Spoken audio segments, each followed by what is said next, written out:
Scott Frost, known across the pool world as the Freezer, one of the greatest one-pocket players of his generation, and one of the most feared action players in the game.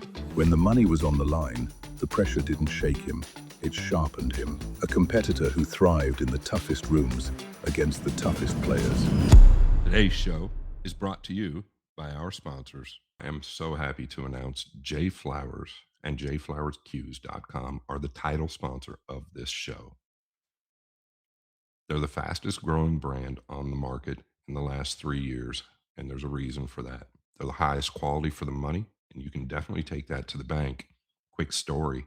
Once I signed a deal with them, which I did, I've got a 3-year deal, and we'll get into that. Once I signed a deal with them, multiple people were messaging me, asking me how they can get a J Flowers Q and if I have a discount code. And I do have a code. It's Freezer if you go to jflowersqs.com. But anyway, so I messaged the owner pair, who are great people, the owner and the people that run the company, unbelievable people, stand behind what they say, what they do, and what they build. And I said, hey, do you think I could get some discounts to the code for some of these clients that want to buy Qs? And he said, man, these things are priced so correctly that we don't really have any room to do that. And he's being sincere about that. After extensive R&D in manufacturing, it's been proven time and time again, and there's videos online about this, that it's the lowest deflection on the market, period. There is nothing that's got less deflection than the J Flowers Q. Do me a favor, guys. Go support jflowersqs.com. At least take a look at the pricing and their selection. It's incredible. The brake Q, okay, it's got a rubber grip. It's unbelievable, this brake Q. It hits so clean. Breaks the balls very, very pure. The jump Q, Jason Shaw, representative of J Flowers, in my opinion, top 3 jump guys on the tour. You've got to check the jump Q out as well. It's also got the rubber grip. And everything comes with extensions. If you'd like it, my Q has a carbon fiber extension. Check them out, guys. jflowersqs.com. And if you order something, tell them the Freezer sent you and use code FREEZER. Hey, everybody. Bobby Hilton here from the Boom and Freezer Show. Super special guest, my road partner, Scott, the Freezer Frost. What's up, man? Hi, Bobby. How are you? Thank you. Excited to be here. This is kind of a special episode for us. I know for me, and I'm happy to be on. I guess I'm not one to, I've got a face for radio, Bobby, but for some reason I seem to be on camera quite a bit. Yeah, you got a lot going on, and we're gonna dive deep into it, man. For those of you who don't know, I'm sure everybody does, especially the pool fans. But Scott Frost is an absolute legend in the game. One pocket, probably the best to ever do it for a long period of time. But we're gonna talk a little bit about his 9-ball game as well, Scott. A lot of people may not know as well of a 9-ball player that you really were, right? Yeah, talking about 9-ball. Okay. The guys that grew up around me in my era, they knew, geez, I hate talking about myself, first off, but they knew. And, when I first started playing, obviously 9-ball was my game. I was a very fast-paced player. Shot making was my strong suit until my eyes went bad. That's why I ran the balls so well, playing one pocket and then power one pocket 1 and 2 that came out. That was all due to my shot making and my power. As time goes on, we tend to forget because social media is so powerful and we only see what we see, which is on camera. But yes, to answer your question, I won a lot of titles playing 9-ball. Now, I didn't win any U.S. Open, big table stuff. I did win a bar table U.S. Open with a partner, and I've won multiple tournaments, big table and small 9-ball tournaments. I think I've got 18 Arizona State championships. I pretty sure it's so hard for me to remember if I played Earl or not in the finals, but the Carolina Open was loaded with elite players. I thought I was going to win the 1-pocket tournament. They had a 1-pocket and a 9-ball event back to back, and I won the 9-ball. Then I beat Nick Varner in the Music City Open in the finals of that. And I've won a lot of 9-ball tournaments, and I've gone very deep in the Derby 9-ball. I've gone very deep in the U.S. Open 9-ball. Yeah, let's talk a little bit about the Music City one. I mean, obviously Nick Varner, and a lot, even to this day, a lot of people think he could have been probably, if not the best, one of the best nine ball players to ever live. Hundreds of Uh, championships. Agreed. I fully agree. In my opinion, I mean, when we were all young, he was one of the guys I loved watching. He was probably my top guy, American guy that was chewing that gum, walking around the table, just a few feet taller than the table. At the Music City Open, back in the day when this tournament was really hot, um, Jim, the owner of JOBs back then, this tournament was incredible. Like it was loaded with killers. I mean, absolutely loaded with killers. You're talking about the best of the best. Buddy Hall, Johnny Archer, all of them would um, descend to this event. And I didn't ever think I'd win that tournament because it's just so tough on the bar table. You've got Shannon Daltons and all these world class players, David Matlocks and Nick Varners and Buddy Halls and Mike Siegels and all of them. All of them were there. The best of the best, all the Hall of Famers now. All of them were there. Yeah. And I believe it was, I can't remember. I think it was like 2003 or 2004 when I won it. Nick had me 11-1 in the final and a race to 13. Wow. I ended up winning 13-11. I just, I kind of held him down and broke and run several racks, played a couple safeties, and that was it. That was a big event for me. It obviously bar table, which was kind of more my specialty because anything on the big table, I leaned more towards my one pocket game. And you've got to think about it, right? Listen, if a world-class player wanted to play me big table nine ball, why would I ever do that when it's so much more of a coin flip when I know exactly where I'm at playing one pocket? So that's kind of what my MO got to be. And I didn't play a lot of tournaments. And when I did, the pressure was different. So I wasn't the greatest. I wasn't designed or built to play tournament pool as much back then as it is now. But yes, I felt like, and a lot of people that knew this, I felt like my bar table game was definitely one of the best in the world for a couple of years, if not the best. I had some challenges out there. Yeah, I want to talk about that. I think for a couple of years there, I say between 2 and 4 years, you were one of the best. I believe you took Shane Van Boney for a little bit of money in some bar table as well, right? Yeah. Shane and I used to. Yeah, exactly. Shane and I used to go head to head a lot. Obviously, I looked up Shane. I've known him since he first really stepped on the scene as a professional player years and years ago. But I don't think Shane was at his prime.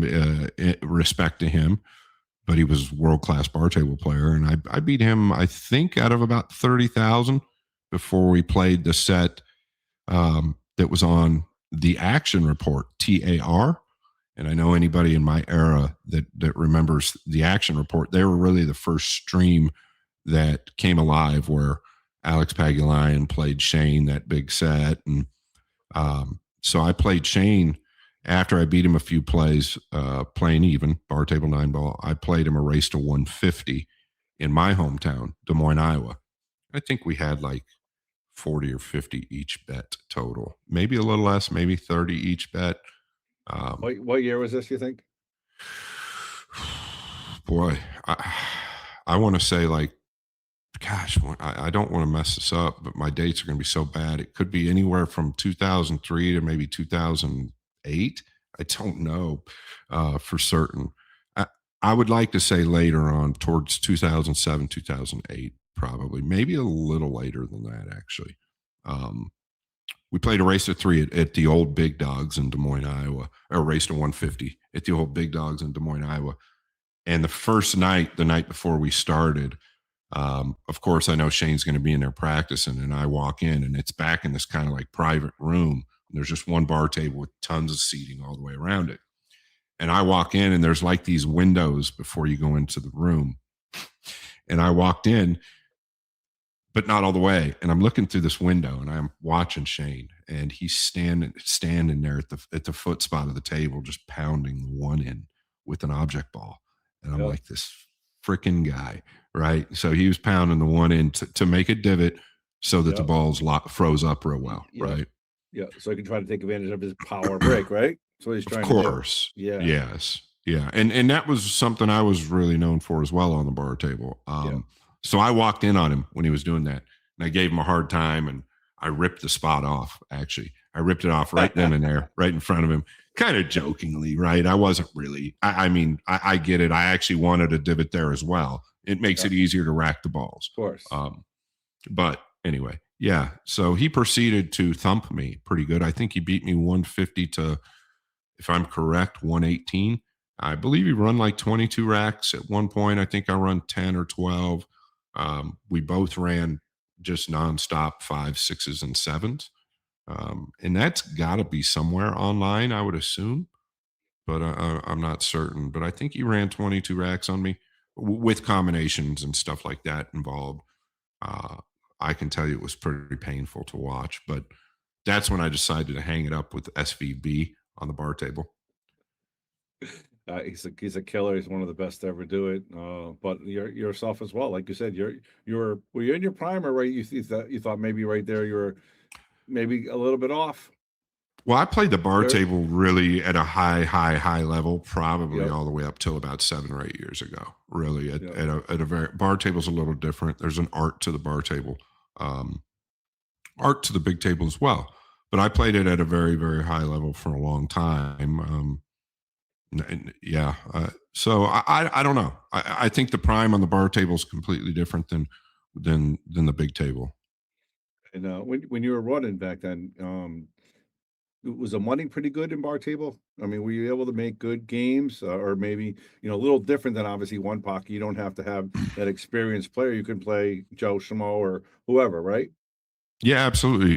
There was, if you're in the right spot at the right time. Like, I don't know if people have heard of Flyboy, Jimmy Spears, rest in peace. He was huge action down south in the Louisiana area. Like James Walden, Shannon Dalton, they both beat him out of a couple 100,000, I believe, or anywhere from 100 to 200,000. I was actually playing him on the bar table, giving him the seven in the last four. He could play. I was giving him the seven in the last four when that tornado hit in 1999 in Moore, Oklahoma, the largest tornado to ever hit on record in the United States. And I just happened to be with James Walden at the time, who lived in Moore, Oklahoma. And it was pretty crazy. We were just playing a set for 10,000, but I was up like 6 games or 7 games playing 10 ahead. And that tornado struck Moore, Oklahoma. And James basically wanted me to just forfeit the set, not lose the money, but just call it even. Right. And Wash I it. was in a bad spot there. Yeah, I was in a bad Yeah, you're spot up six there. games. Yeah, you're up 6 games. Guy just his house could be gone. You never know. Tough spot. Yeah, he was trying to call his house. Nobody, the phone lines were down. Everything was down. We packed it up and jumped in a car and went back to Oklahoma. And the girl that I was dating there, her grandmother, the house that I'd been to, her grandmother was killed in that tornado. Wow. Her name was Tia in Oklahoma Tia. City.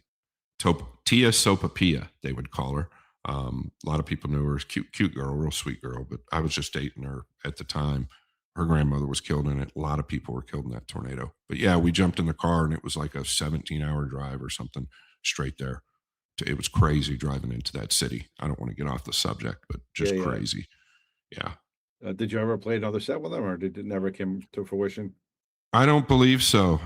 You had to be at the right, kind of to my point, you had to be at the right place at the right time in order to get good bar table games back then. But I mean, I made a ton of money on the bar table, playing smaller money Yeah. as I was traveling and hustling, right? Because one of my gigs when I was hustling pool, I would never, I always told them who I was. And I said, I'm the best player you'll ever see. That way you don't get in trouble. Yeah. But I'd had this gold on, and I always had this story. My parents have all this money, and I had just this big farce. It was kind of a story, but I never lied about who I was. But my point to that was that I would go into a pool room or a bar, a lot of times a bar, but I had information. Anywhere I went, I had somebody giving me information.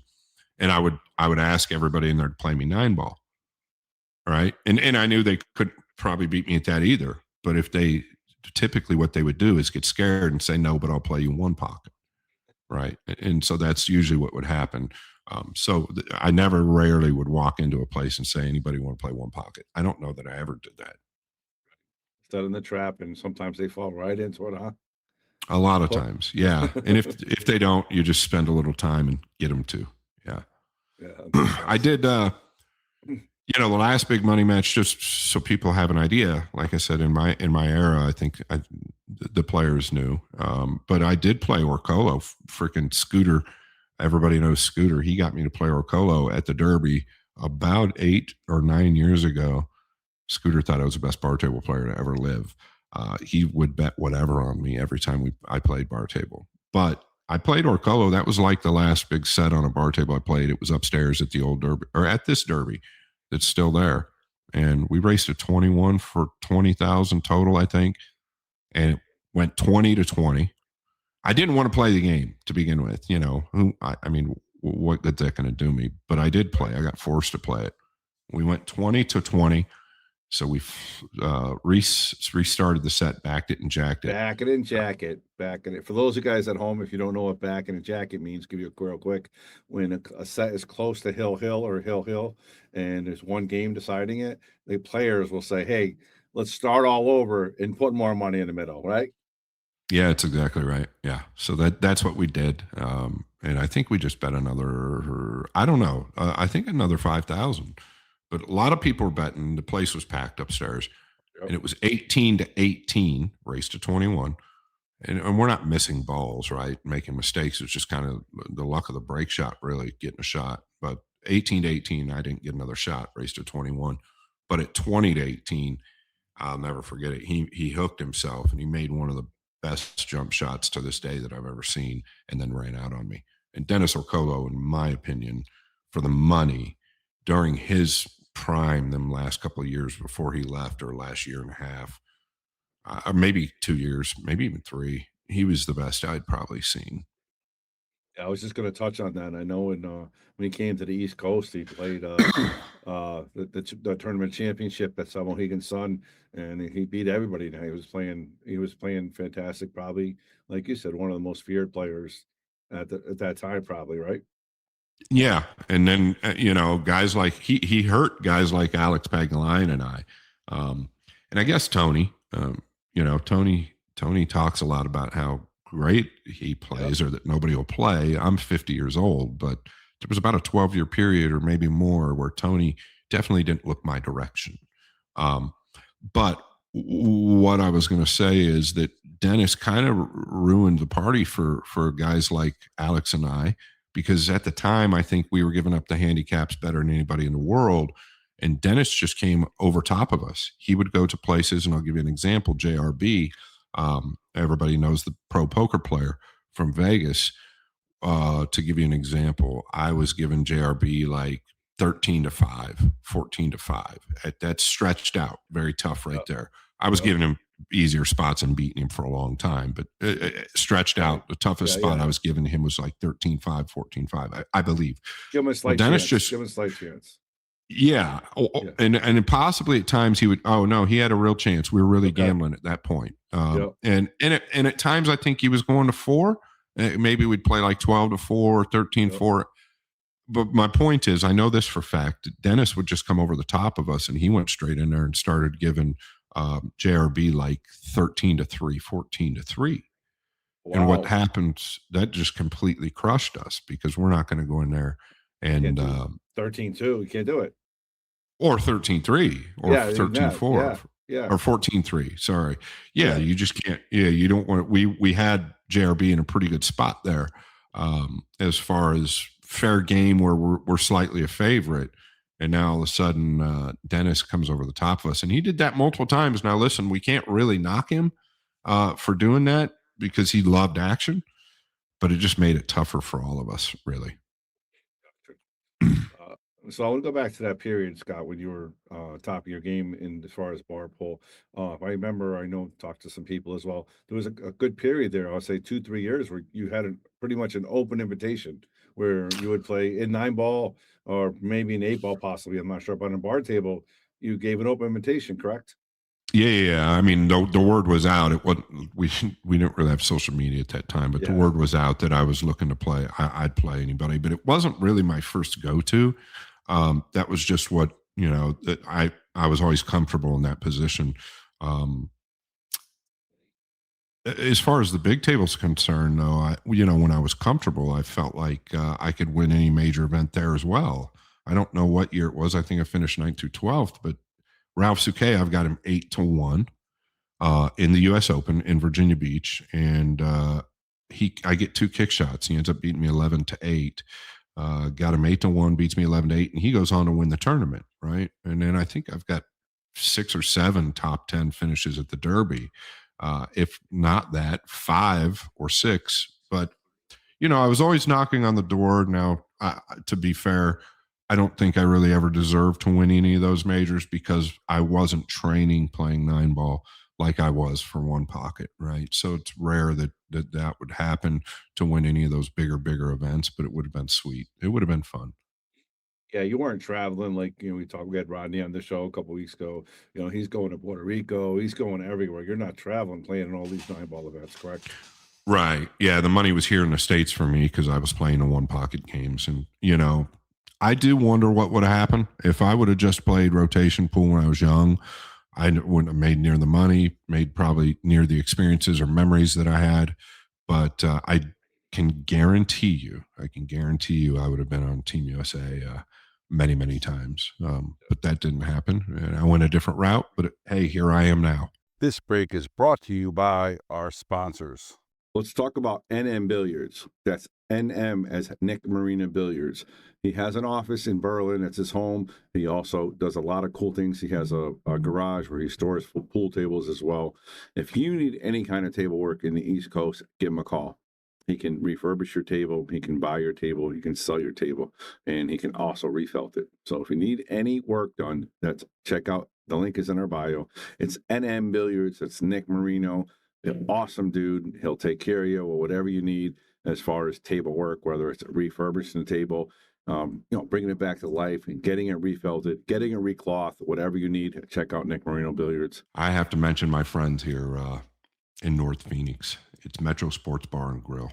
David Lee, the owner, and Alfonso, they do nothing but care for this business. It's got your favorite sporting events. The minute you walk in the front door and look to the left, there is a wall of TVs, has to be upwards of 50 flat screen TVs. They've got the food you want. They've got every sporting event you're looking for. But more importantly for me, they've got 8 9-foot tables, and they're diamonds and they're blue labels. These tables are in such great condition. I don't think there's a table in the country that plays any better than all 8 of these tables. Just keeps them in perfect condition year around. And they know how to keep a table because they play themselves. They've got 9 bar tables. Yes, blue label diamond bar tables. And they do the same for those tables. This place is your destination if you like sports and you like pool. Every single night of the week, they have some type of a tournament. They have leagues there. And then on the weekends, it's run and gun. People have a blast. It's in a great location. It's in North Phoenix off the I-17 in Dunlap. Do me a favor. If you're in Phoenix, you have to check out Metro Sports Bar and Grill. Tell them the Freezer sent you.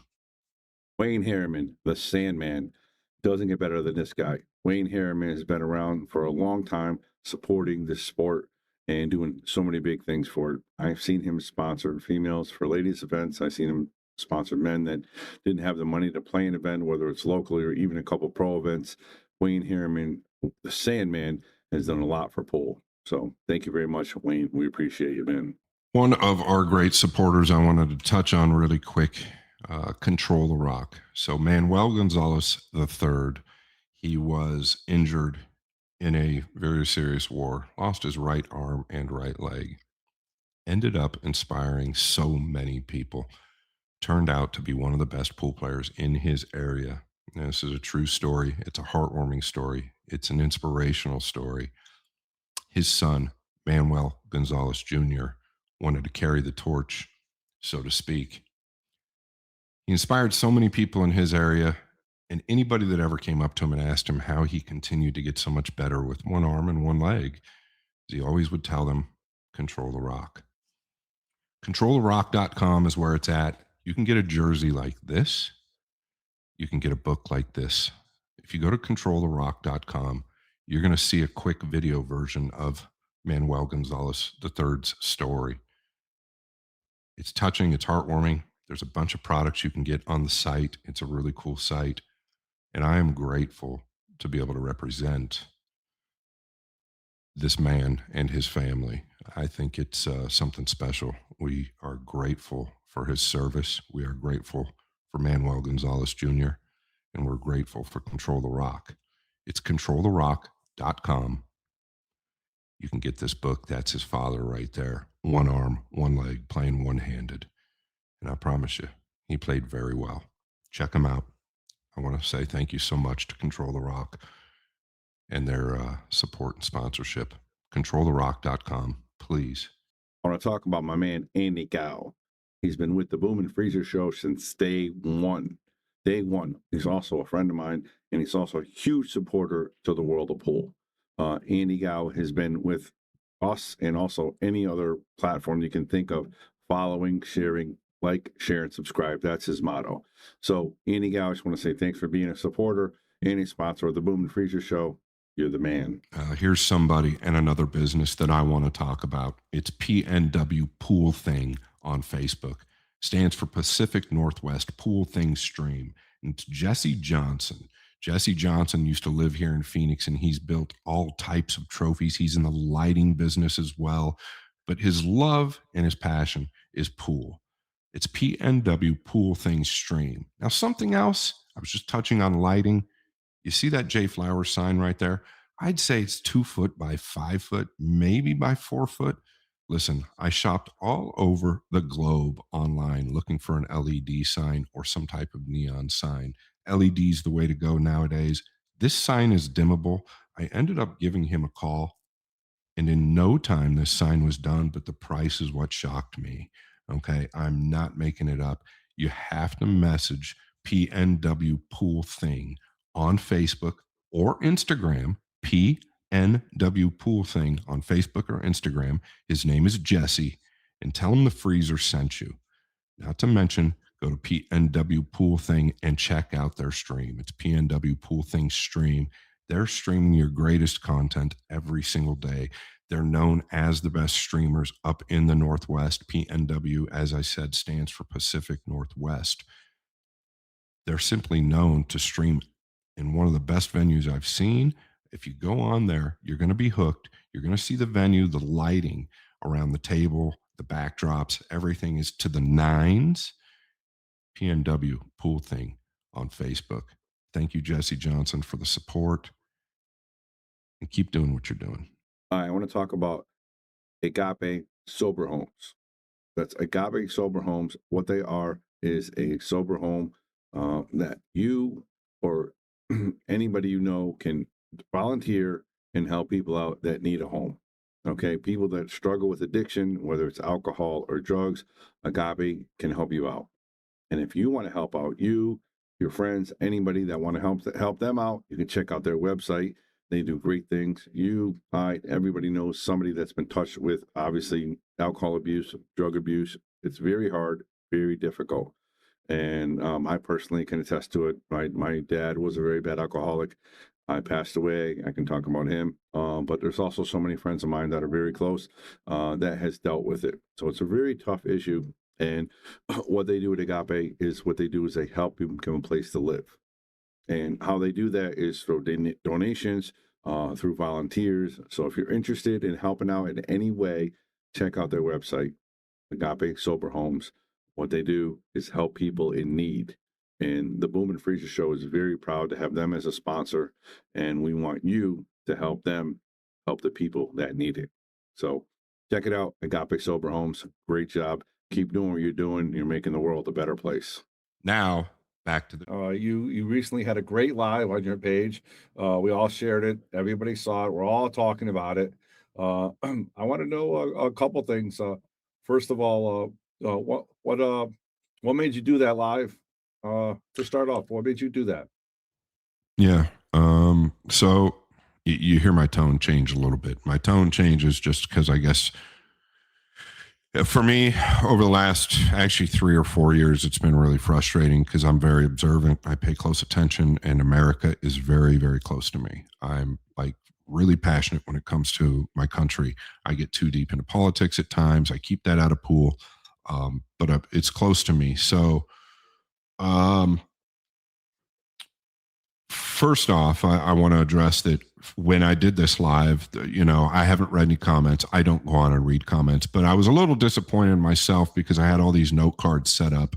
And I think that was the wrong way to go, because what it ended up doing is kind of making me look like, it kind of made me look like I was negative or had my head down. But what I was really doing is I had note cards down below me and off to my sides. What I was really doing was trying to read these stupid quick note cards. I want to throw this in real quick. So I think Scott showed us a picture of his desk. I know I've seen it from the Boom and Freezer show. This man is not just sit there talking the game. He's putting, like he did his one pocket game, he's putting the effort into his craft. No matter what he's talking about, Mosconi, or we're talking to Rodney or Florian. So I'm sure I know exactly what you're saying. You have notes everywhere. You don't come in there blind, and that's what you're saying, right? Yeah, I just didn't want to come off as kind of negative. I didn't look at the camera as much and look people in the eye as much as I wanted to. They kind of distracted me. I ended up not using the freaking notes anyway. But they just kind of just they had an adverse effect on what I wanted to do. So I just kind of want to clarify to the people that I was distracted by these notes, and I probably shouldn't have gone that route. I had everything memorized anyway. But back to your question, Bobby, it's been a couple of years really since the PLP at Jason Shaw's room, and months leading up to that, where a rumor was that I potentially could be captain. And I was scared pretty much shitless at that time, because I hadn't had enough experience in Matchroom and really being around the cup and the guys at that point. I was only with the crew at Matchroom for a couple of years up to that point. I just didn't feel like I was ready for that. This is where things kind of took a turn, though. After that, Emily decided to choose the player captains. I really started diving in and doing my homework. I've really paid close attention, and it's not something I've been public about. And you look at those note cards at the end of my live. You should look at my notebook and look at notes I take and things I revisit, and what this player did at this time, this player did at this time. But in my mind, I really understand our guys quite well, whether they know it or not. And oftentimes I don't lead on that I know as much as I do, and that's by design. Like this first live I just did, I didn't touch on near what I'm going to touch on over the next few months. And in here, I probably won't either. I'm going to touch on things, but I'm not going to go in depth on what I think needs to completely be done, because there's so many variables and so many intricacies. And it's also based on individual players, even though you're taking these individual players and trying to make them one unit, not trying, you're going to make them one unit. And that's where the work really starts to come in. Do you think you'd be the best choice to be Mosconi captain 2026? I do. I do. I never dreamed I'd say that. I 100%. I don't think. I know I would be. I know I would be.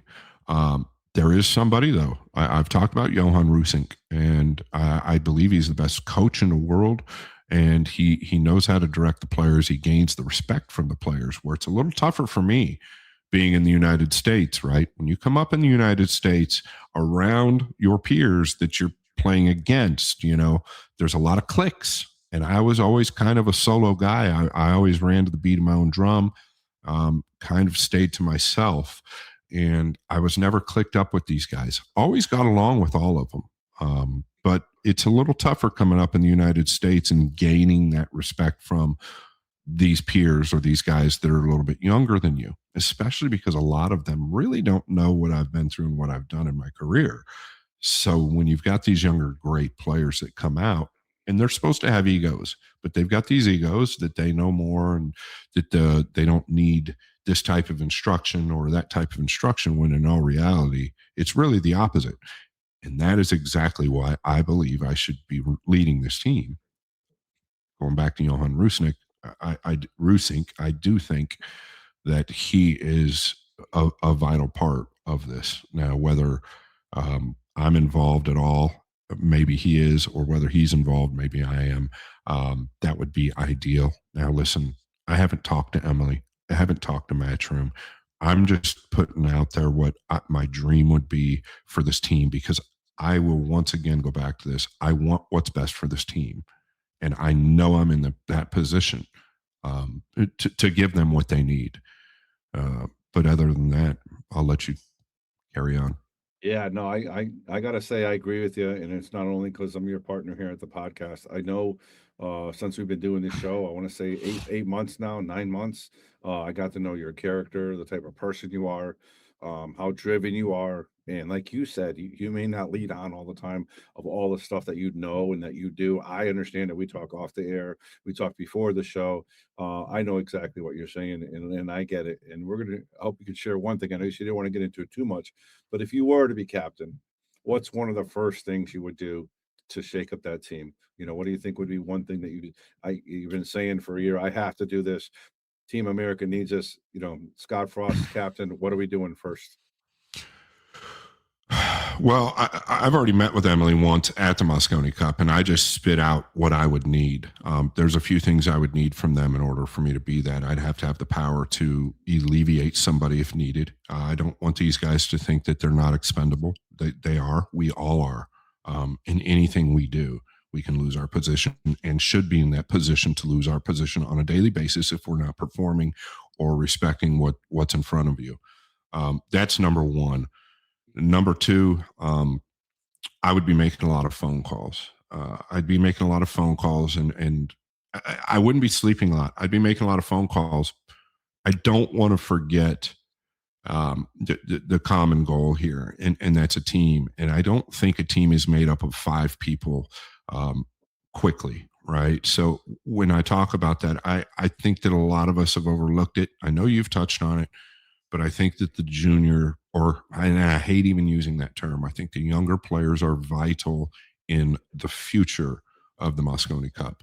Now, I understand it's very difficult to involve them, but if it's up to me and if I can do this and I have the resources and I know I can get the resources behind me, I mean, we're talking about, in no particular order, we're talking about a lot of talent that we have in this country still.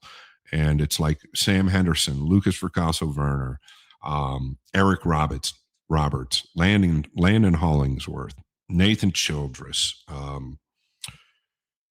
Hayden Ernst, great young player, Hayden Ernst. And I know he's a little bit young. He's going to be there soon. There's a kid named Gavin. I believe Gavin is 13. I'm good friends with his father. He's out of Texas. This kid, unbelievable. And I'm just touching on some of the talent that we have. Payne McBride. All right. So these are all guys I'm just brushing on, and I probably forgot some. And I think that that's vital, right? You have to at least involve them in the mix, right? Am I saying if they're in the mix, do they come out of their own pocket? That's where the resources come in. But that's also where the timing comes in, right? You and I have talked off Eric a bunch. I've talked with Carl and Jeremy a bunch. I get what Matchroom's doing with the 2 wild cards, and I get what they're doing with the ranking events. I know there's validity there, and I know that they need to do that. But that being said, it can kind of cause an adverse effect or problem with the Moscone Cup because we don't exactly know who's going to be there based on the points or based on the wild cards, which is good and bad. Therefore, it would be nice to just throw 12 to 15 players in a hat into the mix and say, listen, any one of these 12 to 15 players could make the team this year, and then start from there, but start much, much sooner. If that happens, then the captain would need to be announced much, much sooner as well, which is, and I get it. Like I said, I'm not knocking Matchroom on this, but it's a tough position for them to be in because Europe is a whole different ballgame. I would also entertain all 5-point spots make Team USA instead of any wild cards. Maybe you have merit based only. I think it would be good. I get it. Maybe 1 wild card, 1 superstar wild card, or 1 veteran wild card. I don't really know, but boy, it should be nice to see these guys really fight for those positions because then they can earn it, right? I get that the players have so much to play and do now as a professional player, but if you really want this position and you're not disappointed with what's happened in the recent past, and you're looking forward to winning and being competitive in this cup, I think you've got to fight for it, and you should fight for it. And I think that that's really important. I agree. I agree. Well said. And you know me, I'm all for Scott. 2026. I'm all aboard, man. I'm all aboard. And it's not only because, like I said, you're my partner. It's we talk off air on the show. I get what you're saying, and I agree with 90% of it. And can't wait to see it. I do have a question though. I was talking to people out there earlier. They said I'm talking to Scott. They said, "What would you ask Scott?" And this is one of the questions they asked me. If you were the captain of last year's, who would you have picked if you had two wild cards? Because obviously Sky wouldn't have made it. Sky wouldn't have made it on points. We'd have two wild card picks. Who would you have taken? I'll tell you. I'll tell you what, Oscar Dominguez first off, and obviously Lucas, right? For me, it would have been between those two guys. It really would. Well, you got to pick two. You would have picked two because Sky wouldn't have made it on points, so it would have been Shane, Fedor, and Tyler. Yeah, I mean, if Shane doesn't make it on points, he's probably going to. And this is another problem. I don't want to get off subject, but let's say that one of those two guys, Fedor or Shane, or one of those three guys, don't play, but a few events throughout the year because they have other commitments. Well, now one of those spots is automatically eaten up, right? Let's just say one of those guys don't. So one of those spots is automatically eaten up, so to speak, politically, if you do the right thing. Well, what that does, in my opinion, is it kind of cheats the guys or disheartens the guys.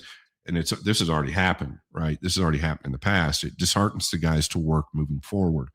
That's where I think, the five have to earn it by points, by merit based. I agree. That being said, what was your question again, Bobby? So the question was, if you were captain of last year's, right? You got Fedor, Shane, and Tyler booked. They're in. You got to pick two players to round your team to go over to Europe and handle them. Who would you take? Listen, I know you're a huge Lucas fan, and I am too. I love the kid. I think he's got a ton of talent. Oscar would have been on my team. I think his style. That's one. I get it. That's one. Yep. But I think Oscar's style is really suited for the tight pockets because if you'll notice this year, we got a shot to win almost every rack. There was I vaguely remember many racks broke and ran, right? So you need that tough grind style where you know how to kick the ball, you know how to play safe, you know how to turn down the shot when you have to, right? I really like Oscar's style for that. And I also like his mindset, his work ethic, and his attitude. The downside to that is, and I just mentioned his work ethic, the downside to that is he's a little bit bitter towards what's happened over the last years. And so he's choosing what he wants to play. And I totally get that. I totally understand Oscar's position there, choosing what he wants to play. Lucas would have definitely been on my radar as far as a young player that I feel we need in the mix. He would have definitely been on the radar. Billy Thorpe, of course, though, right? He's always on the radar too. It's hard for me to answer that question. I wasn't prepared for that question. But Lucas and Oscar were both at the top of my head when you asked the question. So I'll just say that. Good stuff, man. And stay tuned, guys, because you're going to see a lot more about Scott Frost out there, pounding the pavement, doing what he needs to do. And I think he's already got a lot of support. So, shout out to Scott for that. This break is brought to you by our sponsors. It's Hilltop Promotions. That's right, Hilltop Promotions. Know the name, hear it out. Hilltop Promotions. It's Steven Tucker and Joe Furtado. These guys are bringing back the 80s, 90s, all the way to the present. They are from Anderson, South Carolina, and they have built a one-on-one venue unlike any other. What their idea is to start out is they're going to take two players, let's say from the 90s, like Tommy Kennedy and Johnny Archer in the finals of the U.S. Open. Tommy Kennedy won that match, right? It was one of the most talked about U.S. Open events of all time. They're still talking about that event. They want to take two players like that and throw them in a ring head to head and let them battle it out for big, big money. And I think that this format is absolutely insane. Guaranteed $10,000 for first place and the winner continues forward. Okay. And that's where it's really key. Second place, or if you don't win, you're guaranteed 5,000, all expenses paid. These guys are for real, no joke. It's going to happen. They've already got the venue done, and it is incredible. It's Hilltop Promotions, Steven Tucker and Joe Furtado. They're looking to bring back the 90s. Okay. All the way to the future. They're going to have elite players from this generation, from the past. But what they're trying to do is take these players from major finals and butt them up head to head so the loser has a chance at revenge. Hilltop Promotions. Keep an eye out for them. I'm going to take a minute here to talk about In the Box. Now, In the Box, Elvis has been with us since day one. He's a huge supporter to the world of pool, but not only that, he has great products. For one, look at this banner behind us. That was done by him. That's the Boom and Freezer Show. But he also can get you some shirts. If you need APA shirts, UPL League shirts, any other shirts you need for your teams or any other sporting event, you can check out Elvis. That's inthebox.com. The link is in our bio. Check them out. They do great stuff. You can get your names on them, get your names on the side. He also personalizes a lot of shirts and stuff like that. So if you have something special you want on it, let him know. He can make it look amazing. So check it out. That's inthebox.com. The link is in the bio. And Elvis, tell him the Boom and Freezer sent you. You might even get a discount. Going to talk about a pool room that really needs no introduction, but this pool room is talked about all over the country, if not all over the globe.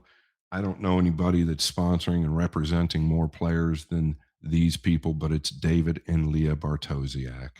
This room is in South Florida. This room is called Classics.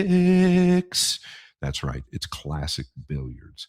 I'll tell you what, they've got 9,300 square feet, and it's plush with diamond tables, bar tables, 9-footers. But one key feature that I'm personally in love with is a technologically advanced arena, and it's called the Aramith Arena. He's holding major events there, the PLP with Matchroom, one-on-ones. He had the Spanish Open with the 3-on-3s. He's doing it all. But this venue and this arena is second to none and dear to my heart because he's got an actual commentary platform and booth with windows that you can sit up there and work from. And me, personally, to call the games, I love it.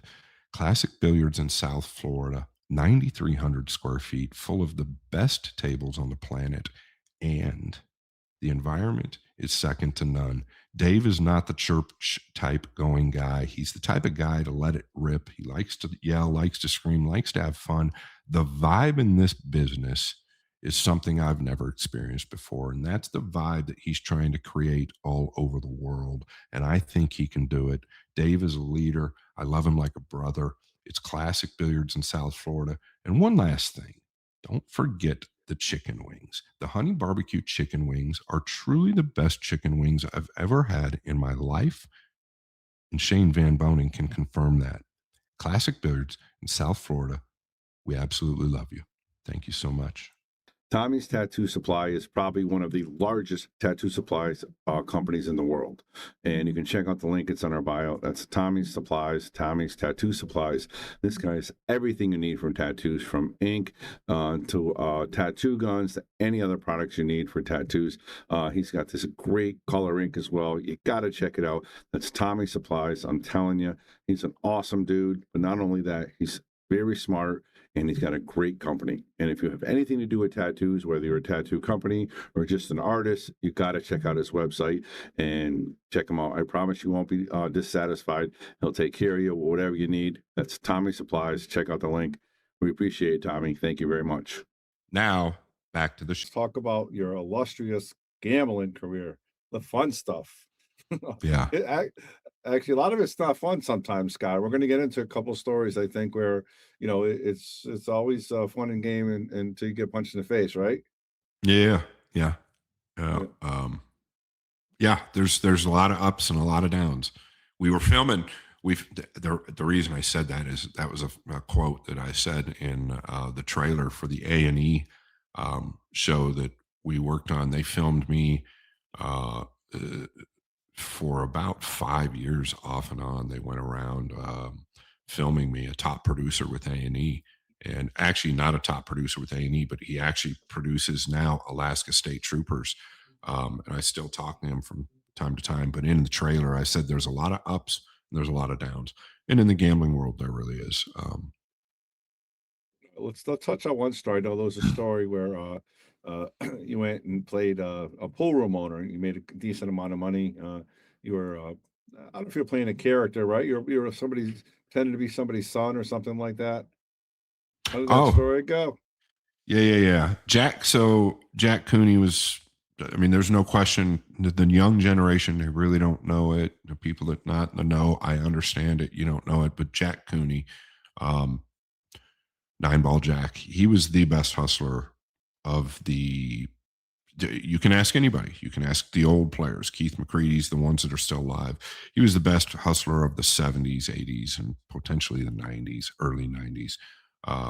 I was the last person, fortunately, to go on the road with Jack. And the key to Jack was that his better half, Barbara Cooney, Barbara was the smartest woman in the pool world, bar none. There was no woman that knew how to match up better, that didn't ever play pool in her life, than her. So Jack and Barbara were the best on the road probably ever. They made millions and They millions made of a dollars. team. They made Yes. a team. And, Yeah. yeah.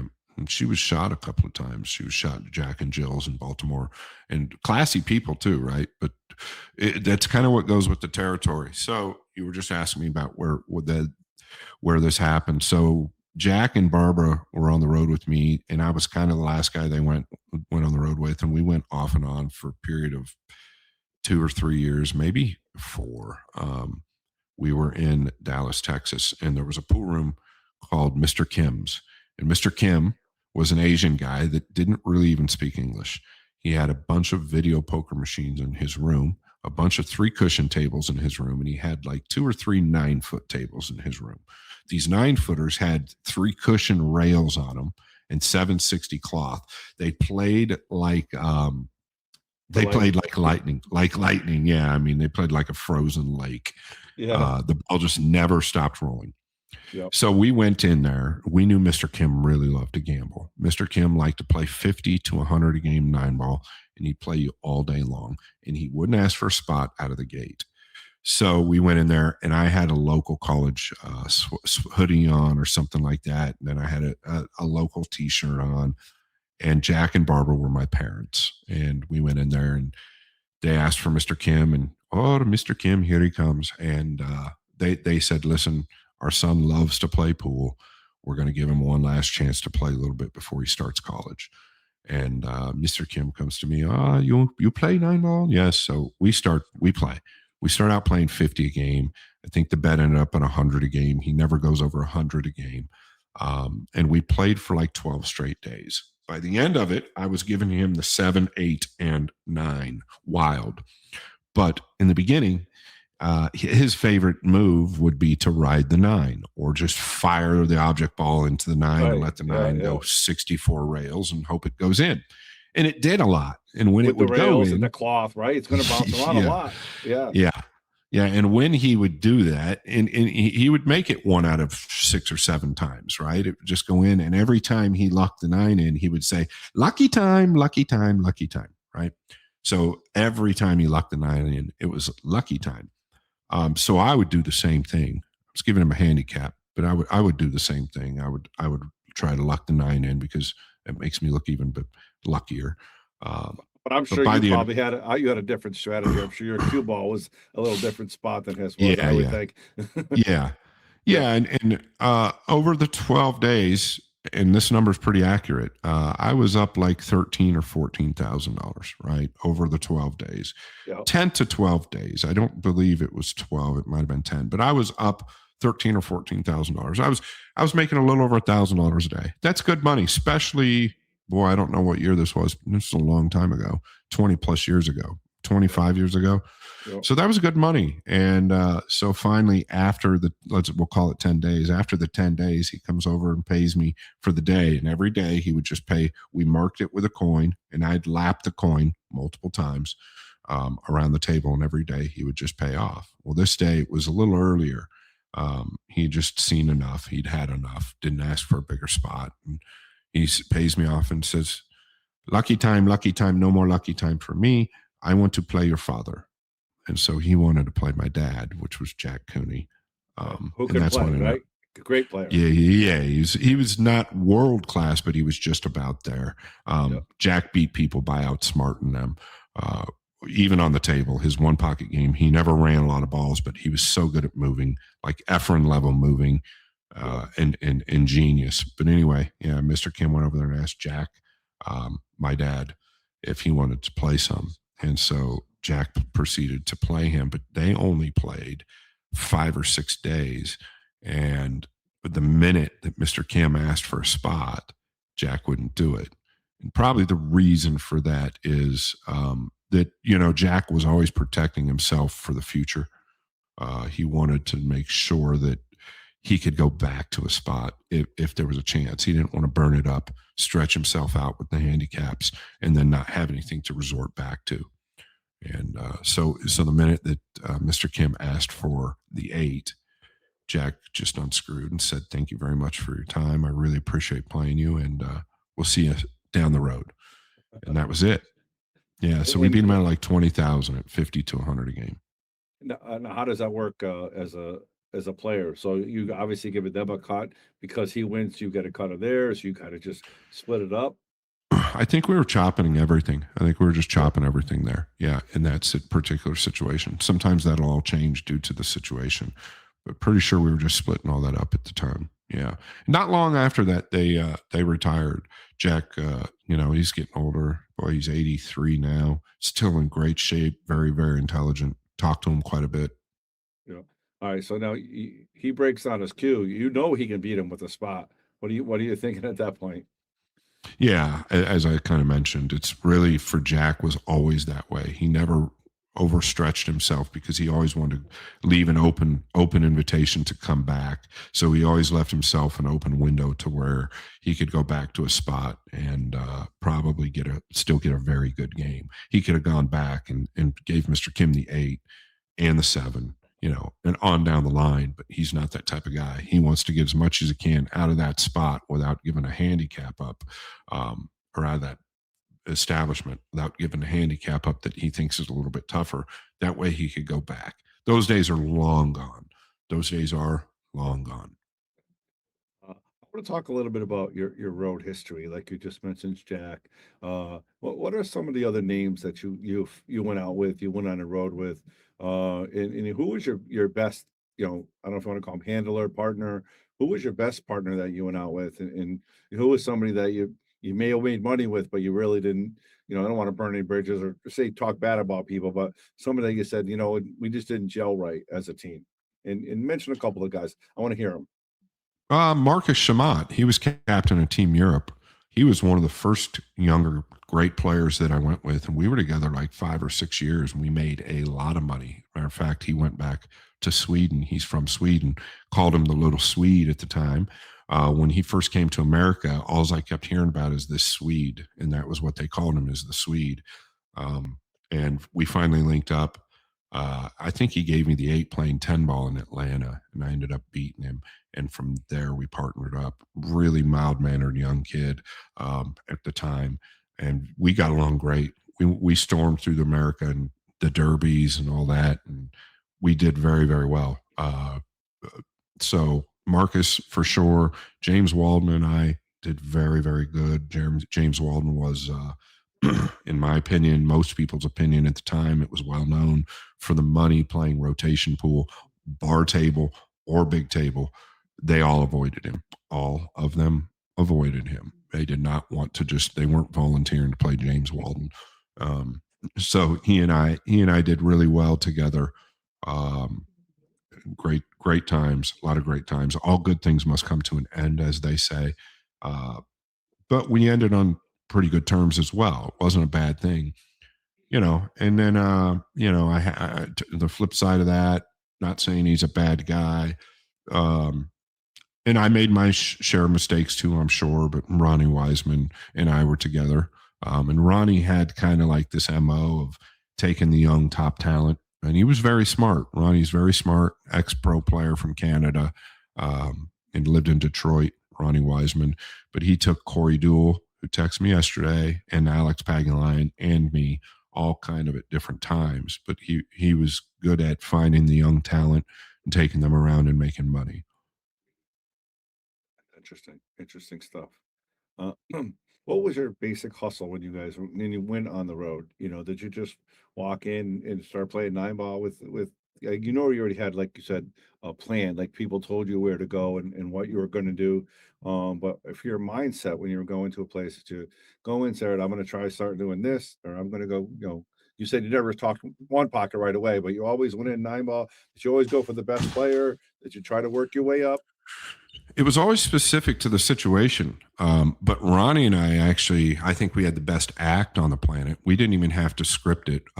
Ronnie and I would get in big arguments in front of people, like really heated arguments, and it was a show. We were really good at it. He just read me and I read him. And I think that was also a key, right? You were never going to make a lot of money on the road if you weren't quick-witted and kind of good at acting. So Ronnie and I were a little different approach than like James Walden and I. But yeah, Ronnie and I would get into some in-depth arguments. When I beat that Tony Baloney out of $86,000 in Ocala, Florida, still alive, by the way, I heard. Great guy, owns a bunch of Italian restaurants. To Rodney, right? Rodney said he played him or something, right? That's right, which is ironic. So at the Yeah. time, it was the biggest score of my life and one of the best stories of my life. We've touched on it before in the last podcast. That was the show where I had $7,000 or $8,000 and I'd lost the first 7 games at 1,000 a game and we were going to quit. I turned around, he broke the balls, and like 76 hours later, I was 86,000 winner. I got up 120,000 and ended up losing some back intentionally because the guy was so tired shooting at my pocket every time, and he ended up having to go to the hospital. But my whole point to that is that before that actual match started, Ronnie and I got this big steaming, heated argument to the point where either he would have to walk out, he acted like he was so frustrated, or I would. And these were like really good arguments. They were staged. And I was the young punk kid, and he was the guy that knew it all. And so that was something that would go over well, because what happens when a team of two that go into this environment where everybody's trying to get your money and you get this argument, what ends up happening? Well, if I leave for 20, 30 minutes and Ronnie stays in, or Ronnie leaves and I'm in there for 20, 30 minutes, they all start talking to each other like these guys are on tilt. These guys, they can't even get along with one another. They feel like they're sharks and there's blood in the water. That's what they're feeling. And Yeah. they don't realize you got them right where you want them. They sense weakness. And so it worked a lot. It worked a lot. We never even talked about it really in the car. Like when we were traveling, we just knew that this was how it worked and kind of how it went. And we were very good at it. When the opportunity arose, we would get in these arguments, and boy, they were some of the funnest things I'd ever done, because people thought we were going to kill each other. And, all along we were really just kind of laying it down for them. Whereas James Walden and I would do a completely opposite approach. We were really kind. We would tell people we're the best they'd ever seen. And James would go in and give up the biggest handicaps he needed to give. I'd go up and give the biggest handicaps playing one pocket I needed to give. And we just went through like a tornado, no pun intended, and destroyed people. Yeah, that's really color money type shit, man. Right? Literally, like some of the stuff that they did. That's kind of the stuff that you did on the road to make a living. And I really liked that movie. I thought that movie was pretty on the money, no pun. The Hustler. Prior to that was a great movie, but it was a little prior to my time. But I was a big fan of The Color of Money. But also now looking back, I think The Color of Money did some damage to professional pool in America. Some pretty permanent damage, some almost like nerve damage to professional pool. Just because to the people that don't know the industry, to the people that just watched it from the outside, I believe it gave it a little bit of a bad stigmatism, a little bit of a bad stereotype. And it was one of those stereotypes that never really left the industry. Hard to recover, right? Hard to recover. Yeah. It's kind of a black cloud, even though I loved the movie and I was all for it back then. Right. All right, let's talk a little bit about in Color of Money. Got into a couple jams. Let's talk some of your jams. One of your worst jams. Whatever happened to you, on the road where Whether you feared for your life or something bad happened. Can we got any stories like that we can talk about? Yeah. Um, Okay. we veered and dodged it sometimes. And for the people watching, if you have young people or something and you're worried, I'm not going to cuss, but this one's pretty dark. I was in Detroit. And that was someplace I went a lot. I was in Detroit, and there was a pool room called Oak Park. House of Champions was the name, and it was in Oak Park. And this was located at 9 Mile and DeQuinder, basically a mile from where Eminem grew up. Eminem grew up at 8 Mile and basically DeQuinder, that area. So it wasn't a very friendly area. It was a really rough area, but the pool room was just awesome. I fit right in there because there was walks from every walk of life. You had the blacks, you had the Chaldeans. It was a big Chaldean area, if people know what that is. Then you had the white guys. You just had a mix of everything, and I thought that was awesome. But this place was loaded with gamblers. It was loaded with good guys and bad guys, wise guys. It was just loaded. And I was up there. I'd heard that there was a guy that was losing quite a bit of money staking a player that's still around and still plays. And that's Black Sam. A lot of people that know gambling or go to the Derby, Black Sam is a cool guy, very decent player, but likes to gamble a lot. So there was this guy that was backing Black Sam, and Sam and I had a game. I was giving him, I think, something like 11-5 or 12-5 at the time. Now Sam will say, "Shut up! You were giving me way more than that," because Sam is trying to hustle people. Um, but I was giving him something like 11-5 or 12-5, and we would play 500 a game every single day. And I ended up staying there for quite a while. After the second week, I flew my Hispanic girlfriend in, Marissa. I was with her for 5 years, and I'd flown her in because I was doing really well. So every day we would meet at Oak Park at the House of Champions, and we would play on the same table. I think they had it reserved for us back in this corner of if you can picture, a big brick building, just a big square building, um, 14,000 square foot building, big brick walls, big thick walls.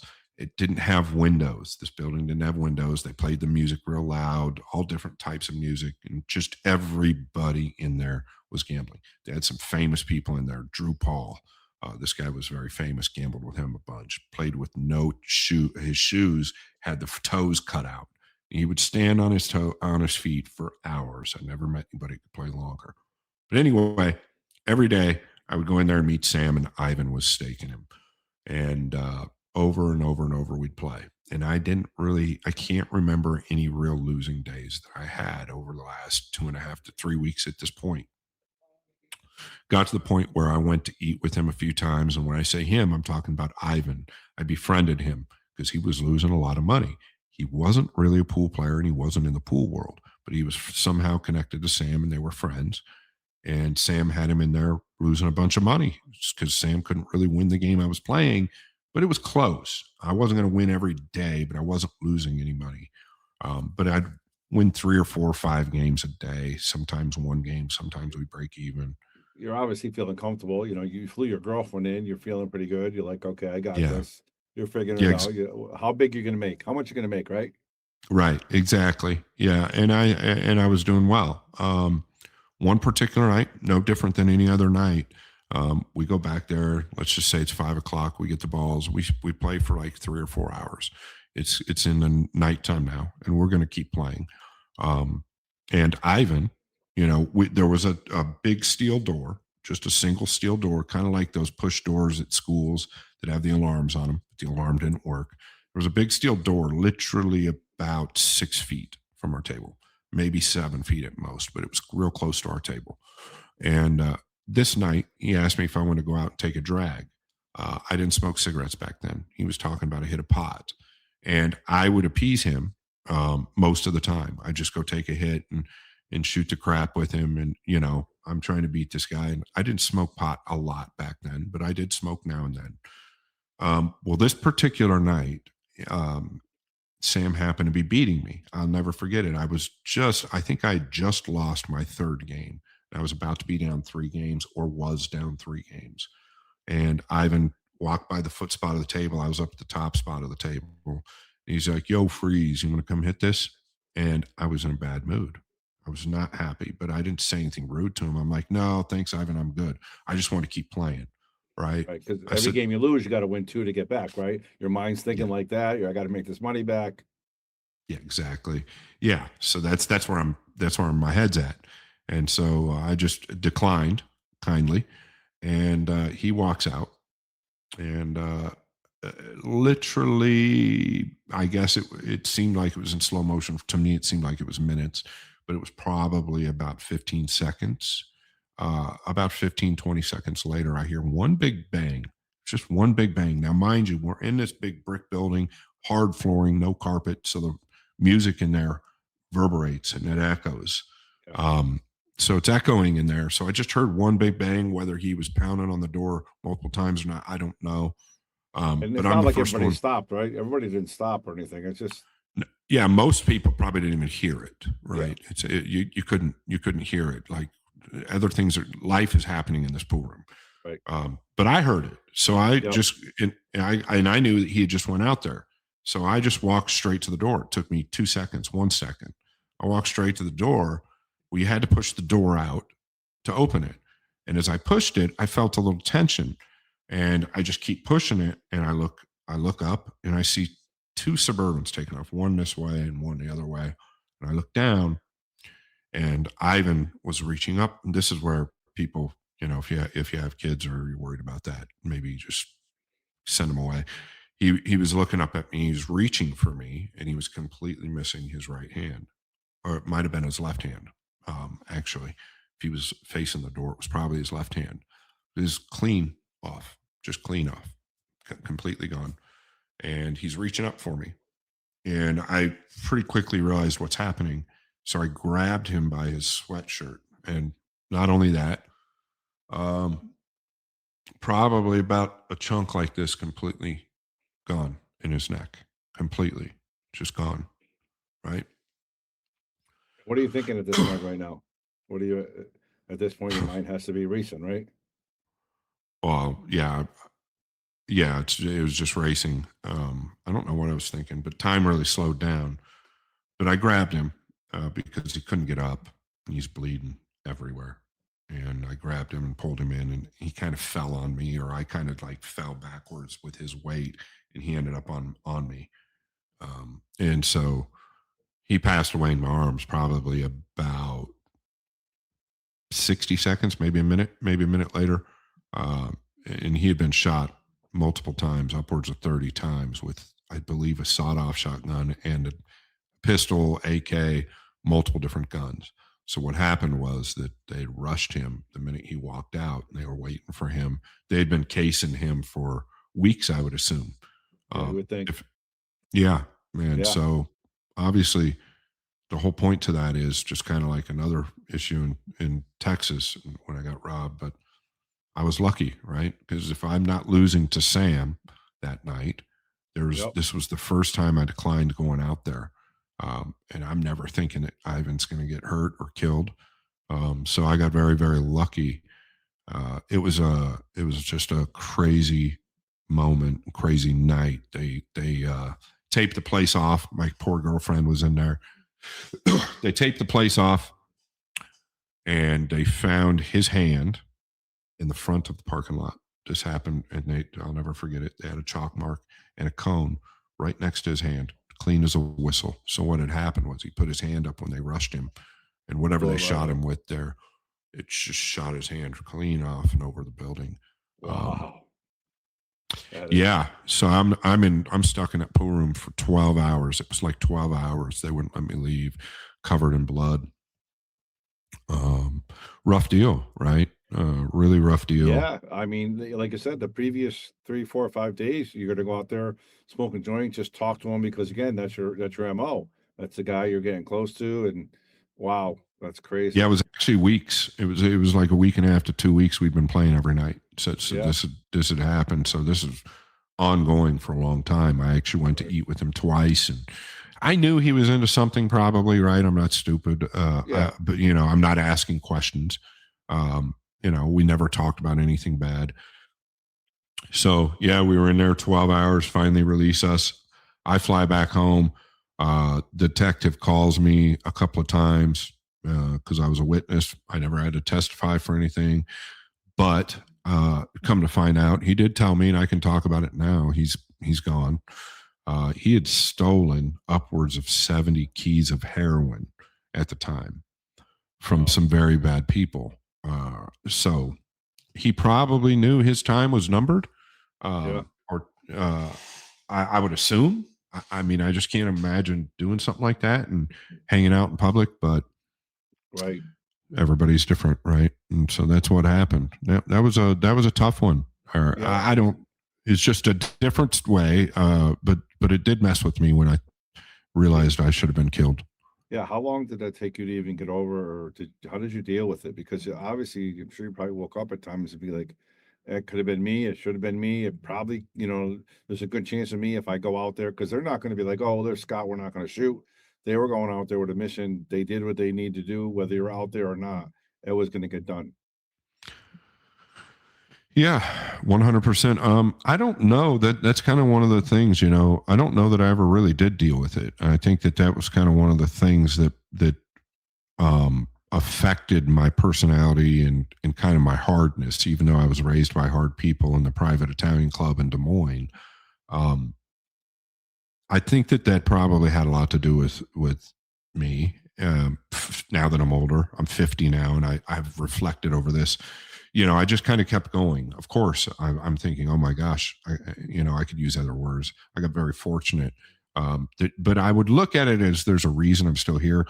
The downside to that was that and what happened to me in Houston and one other time. The downside to that was that it kind of made me a little bit fearless, right? And I still am to this day when it comes to, if something went down and I'm in that area, I'm probably going to be the first one there. And I'm not afraid, I'm just not afraid when it comes to scary, scary stuff. If somebody needed help, I think that's a good thing for me, because I'm kind of on my 9th life anyway, so I shouldn't be here, really, truly. So I'm a little fearless. Could be a bad thing, but the real bad thing for me, I think, was that when I decided social media started coming on and camera phones, and I decided to go pro, the hardness in me, it was very difficult for me to transition and turn myself into this marketing brand versus this guy that was just kind of one for all for one type, that was hard and on the road. That was really the toughest time in my life, when I wanted to transition from this money player to actually being a marketable product. Because anytime I walked into a pool room, the minute I walked through the doors, the switch went on and I was acting. The whole thing was always an act. But the problem is, just like a lot of actors in movies, is you tend to become the character, right? And I was literally just so going to say that at one point did you realize that you were acting, but that was literally part of your persona. That's part of your personality at that point. yeah, and I, when you're doing that, including professional actors, you don't realize how much of the character you've become. So even in my local pool rooms here, when I started to try and make that transition, anytime I walked in those doors, I was this kind of hard, cold, blunt guy.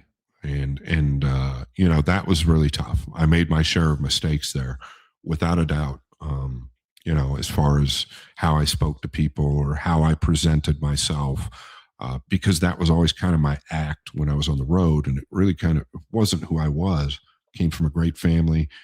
I'm very emotional, one of the biggest hearts on the planet, do anything for anybody. And so that was the toughest time. And that time, I'm probably still healing from that. When you ask that question, I'm probably still, it's there. That little piece of me is still there. But I've dealt with it the best I can. And I think that I'm doing well now. But it took a long time to make that transition, and a lot of work, a lot of conscious work. You do that great, and you always do. And just talking to you, and those who don't know Scott, he always says one of the things I like what he says is he tries himself be uncomfortable, make himself uncomfortable to learn and just to be better as a person, right? Absolutely, yeah. Every single day. My better half, Erica, 19 years we've been together. She is completely the opposite of me. She's the most innocent woman in the world. She lives in this like fairy tale world, and she's the most. I mean, she's just the most innocent. And I have, for 19 years, I have pushed her to get outside her comfort zone on a daily basis, and she's stuck in her ways, right? But my point to this is that I try. I don't know that I can put myself in any more uncomfortable positions. I do this as much as I can because it's what excites me. And I think that you've kind of got to be built this way. Maybe it's got to be in your blood and your DNA from your family. But I recommend it. Recommend before you go to bed every night, when you wake up every morning, try to be a better version of yourself that you were the day before. I truly believe that because you're going to still make your mistakes. So be even better and then try to put yourself in a really uncomfortable position or just an uncomfortable position. Whatever that may be, do something different that day, right? If you take the trash out this way, take it out that way. If you wash the dishes this way, do it this way. Try and do things differently. Try and do something that just doesn't make you feel normal. Great advice, and you're building your brand because of that. I mean, look at the stuff that you're doing. You're the number one probably ranked hustler for a long period of time, traveling on the road, got these life stories, and now here you are, kicking Matchroom's butt, WNT, killing it over there. Making noise for Moscone. You got your podcast, you got your side businesses, you got so much going on, and that's just a huge accolades to you, Scott. Great job, man. I really do mean that. Thanks, bud. I'm grateful for it. I am. My phone never stops. Yours never stops. Yours never stops. You're the same way. Yeah, I we're think always there's working. a lot of us are the same way. I don't think I'm working any more than anybody else, but I manage myself. I schedule myself, and I got to give the credit. Really, Matchroom gave me the opportunity to to start commentating, and they didn't give me a big opportunity, but they gave me the shot, and I took advantage of it. And I think I've come a long way there. I work very hard at getting better. I'm my own worst enemy when it comes to commentary. I can't stand my voice. I can't stand things I say. I wish I could be more analytical, but I'm more personable. It's from the heart when I commentate. None of it is scripted or staged. So my verbiage, I try to mix it up from time to time. But I really owe Matchroom all the credit for the exposure because even when I was the best player in the world playing one pocket, I was nowhere near the exposure I have now. And I owe that to Matchroom. And I owe that to the people that pay attention to me, to the fans that have given me an opportunity. And really, uh, that's what I owe it to. Well, I think you owe it to yourself for all the hard work as well. But all right, you talked a little bit about Houston. Can we just touch on that story a little quick? You mentioned it two or three times. I know we got to get going soon, but let's just touch on that if you can hit I that a thought, little bit. yeah, I thought we on the last show you and I did, or that I did. It's in depth there, isn't it, or is it not? I'm not sure. I don't know if that was the same one we're talking about. You were mentioning Houston two times this last couple of things. The one I was Yeah. thinking about, but the hotel room was that was a different one. Hotel. Oh no, that's with James. That was in Houston too. Okay, No, this this that's is a what I thought you were different talking about when this you is were a saying different Houston. time. Yeah, Okay. no. So Discovery Channel came out with a little documentary on this story, and it's so in depth. But I'll just give you, I had a gun put to my head, and the gun jammed, and I tried to fight. I was fighting three guys. I'm 6'2", 6'3", 210 right now. These guys were big guys, white guys. They did this for a living. I was set up, and it was pretty in depth. It was really in depth. I was in bogeys gambling for the most part. There was not the greatest people around, but I beat some Hispanic people that were part of a group, had quite a bit of money. And I beat somebody else, and I was also backing a couple of guys, and they beat people, and I made some money, and I took a Friday night off, and I had a kid with me that was a pretty good player, quite a bit smaller than me. Um, and it's an in-depth story because I really never put myself in those positions, and the way they laid it down, and set me up, the depth of it, they were clearly professionals, and the gun jammed in my head. I fought these guys. I was in a chokehold the minute the fight started. The guy I could never break the chokehold. But I never went unconscious, ended up in a ditch with about 3 foot of water. He was on the back of me. There was guys on each side of it kicking me in the face. I've got scars here from the gun pistol whip. And so, that one, I was 25 years old. I'll never forget it. I just moved to Phoenix, and that one really got me. So, yeah, they got the money in the end. They got the money in the end, but I fought. Okay. Yeah. I fought, even when the gun was on my head, which is scary because I don't know why I kept doing that. But once I saw the gun flash in this lighting from the gas station, there was one light. This gas station was been closed down, and you can watch the show on Discovery Channel. They don't even go into detail. Maybe I'll go into it sometime. But how I even got to this place, you're probably wondering. Trust me, I'm not that type of guy to just end up in this place. But I noticed when they try to shoot me, the guy's fighting with the gun, trying to figure out what's happening, and it's jamming. I could see a reflection of it. Something hit me. And then the kid that got knocked out right away, he was screaming, and all I could hear is him in the background crying, screaming that they're going to kill you. His exact words were, "Scott, they're going to kill you. Scott, they're going to kill you." So that, and seeing the gun at the same time, like something just happened, and I lifted my feet, my left foot up, because I had the money flat, and then I lifted my other foot up, and they got the money. Then as they were leaving, it was humid, hot summer night. The windows in both of their cars were down, and the driver, the guy that initiated this whole thing, yelled out the window, "Go ahead and do him." So as they were leaving, Wow. I thought they were going to kill me again. Yeah, right. And so I got under the water, never heard a gunshot. But the road they went down was a long, long road, and it was pitch dark in this bad area. And I could see them. There just so happened to be a phone booth. And this is back when phone booths still worked at this shut down gas station. So I'm yelling, I'm bloody. I'm okay, though. I'm just bloody. And I yell at my buddy to call 911. He runs over there. Now, we'd been drinking. We were at this little cantina. We took a night off. I yell at him to call 911, and he does. Lo and behold, a block away, there was a cop shop, a police station. Oh, wow. This cop comes storming in. He comes storming in and puts us both at gunpoint and doesn't believe our story and thinks that he and I had been fighting. And I had literally just saw the two cars, and I could describe them right now to a T. Literally just saw them go, just make the right-hand turn as he was coming in. And I'm screaming at this cop to call to radio right? to his radio to his people, and he's not having it. He's not listening to me. So they take us to jail, lock us up, separate us, ask our stories, and like 5 or 6 hours later, we get out. That's crazy. Wow, I didn't know that ending. I did see the show on Discovery. Again, you guys go check it out. Just Google Discovery Scott Frost. I think it was called Hustlers, Gamblers, and Thieves, if I'm not mistaken. Hustlers, Crooks, and Gamblers, which I didn't know the name of that was what it was going to be. The other problem is when I went down there to film in LA, it was important for them to tell the real details of what happened. And they're like, "Oh yeah, we're going to do that." They left out every major detail, and it made me just look like a complete moron. The first rule I had was never to get in somebody's car when you're on the road, a stranger's car, ever.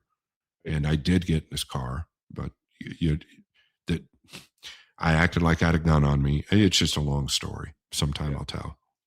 I was getting pressure from the guy I was with to get in the car. Was he part of it, or do you know? Is it? I don't know. Okay. Luckily for him. Yeah. Yep. All right, let's switch gears real quick. I know I got to go soon. Great story so far. You told us about the Chinese guy that you played, the owner, right? You told us about the millions that you won.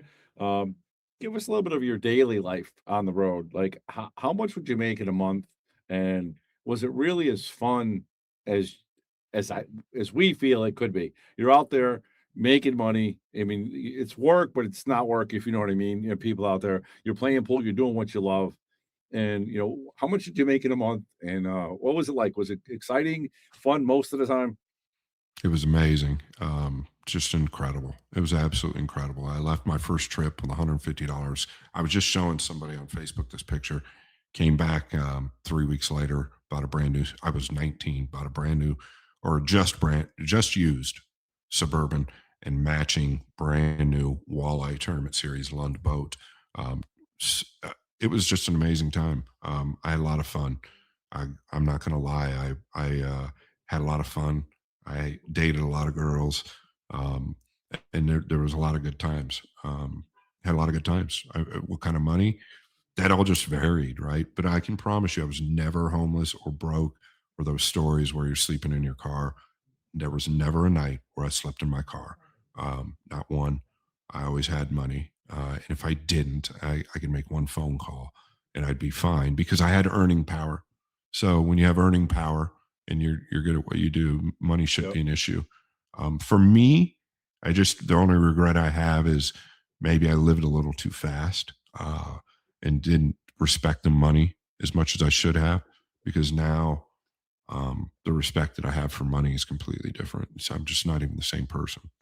So it was fun. I knew just about every high end strip club by name and heart, that back then. And I wouldn't go in there and get dances or anything, but I could talk a good game. So we just had fun. We had fun. We'd go to bars and clubs, but when we did that, it was off time, right? We didn't mix the two. You're not looking at marks. You're not, even if there's a pool table there, you're not No. even thinking about it. You're just No, it was just completely separate. That life was completely separate from work. Yeah. Yeah. And that's always the way. Always the way. I was taught, never mix business with pleasure. nice. All right, Scott. Great job, man. Some good stuff. Really, really in depth. I mean, I think we should write a book or have a movie about your life because it seems so much going on. I mean, just think of yourself from getting in a fight with your coach to now, being one of the main scenes at Matchroom. It's just unbelievable, right? Yeah, it's pretty wild. It's pretty wild. I mean, really, the craziest thing is there's a few people still alive in Des Moines that know about this private Italian club that they took me under their wing, and that's kind of really what set it all off, which was just crazy. I don't even know how I ended up there, but argument with the coach in the basketball, and they had a private Italian club in Des Moines where basically all the powerful descendants from Chicago, Kansas City, the major cities around it, they all kind of converged in Des Moines and built this really really high end upscale club that had a pool table and a bunch of poker tables and upstairs, and there was a boss and then another guy, and they took me under their wing.